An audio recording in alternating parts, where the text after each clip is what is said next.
Selamat pagi semuanya. Bagaimana kabar kalian hari ini? Semoga baik ya. Dan semoga kita semua selalu dalam keadaan sehat walafiat. Amin. Nah, berikut ini merupakan identitas diri saya.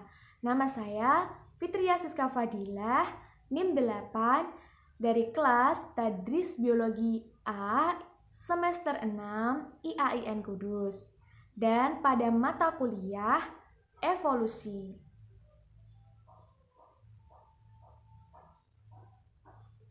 Jadi, sekarang saya akan menjelaskan mengenai materi petunjuk evolusi.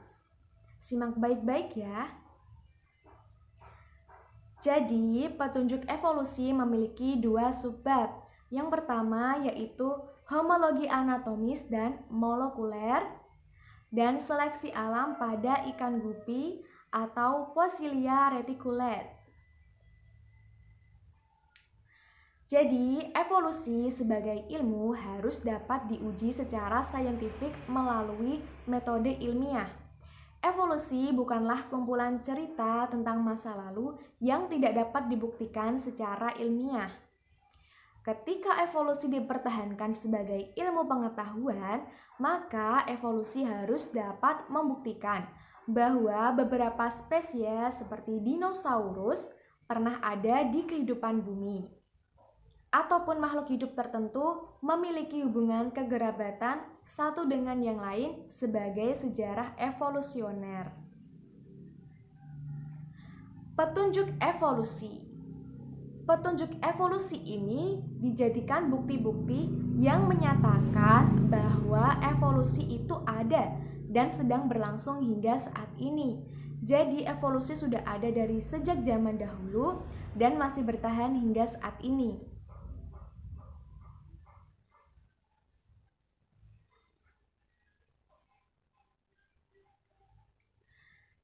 Nah, kita memasuki subbab yang pertama, yaitu homologi anatomis dan molekuler. Jadi, evolusi memberikan penjelasan bahwa suatu spesies dalam hubungan dengan spesies yang lain memiliki hubungan kekerabatan. Maka spesies tersebut memiliki persamaan dalam struktur anatomi, seperti tulang pergelangan kaki kucing yang memiliki kekerabatan struktur anatomi sayap yang digunakan untuk terbang kelelawar. Hal ini bagi para ahli evolusi menjadi ciri struktural yang mengidentifikasi bahwa makhluk hidup tersebut memiliki leluhur bersama. Nah, homologi anatomi dan molekuler ini dibagi menjadi 3. Yang pertama yaitu kemiripan struktur tulang, yang kedua kemiripan anatomi embrio vertebrata, dan yang ketiga yaitu kesamaan kode genetik. Nah, ini yang pertama ya, yaitu kemiripan struktur tulang. Kemiripan struktur tulang didasarkan pada organ gerak hewan bagian depan memiliki struktur yang hampir sama, seperti struktur karpal, metakarpal, dan struktur jari. Bisa diperhatikan pada gambar ya. Di situ ada gambar tungkai depan mamalia pada manusia, kucing, paus, dan kelelawar yang memiliki kesamaan homologi anatomis. Nah, yang kedua yaitu kemiripan anatomi embrio vertebrata. Beberapa spesies memiliki kemiripan pada bagian embrio, seperti bagian ekor dan faringeal. Pada buku Campbell dan kawan-kawannya, dalam buku biologi edisi 9 membandingkan bagian tertentu antara ayam dengan manusia. Kita lihat pada gambar ya. Di situ ada gambar kemiripan embrio antara embrio manusia dengan embrio ayam, yang keduanya memiliki bagian ekor dan juga kantong faringeal. Ernest Haeckel adalah orang yang mendukung teori evolusi pada tahun 1868. yang mencoba memodifikasi gambar embrio seperti pada ikan, penyu, ayam, dan manusia. Seolah-olah awal embrio memiliki kesamaan antara satu dengan yang lainnya. Padahal bukan kan? Nah, selanjutnya si Michael Richardson pada tahun 1997, yaitu seorang ahli embriologi di London, mengkritik bahwa embrio ikan dan penyu tidak memiliki kesamaan sama sekali dan menilai bahwa tindakan Haeckel sebagai penipuan ilmiah yang memprihatinkan karena berhasil menipu banyak orang. Nah, yang ketiga yaitu kesamaan kode genetik. Pada setiap spesies memiliki kesamaan kode genetik seperti DNA dan RNA.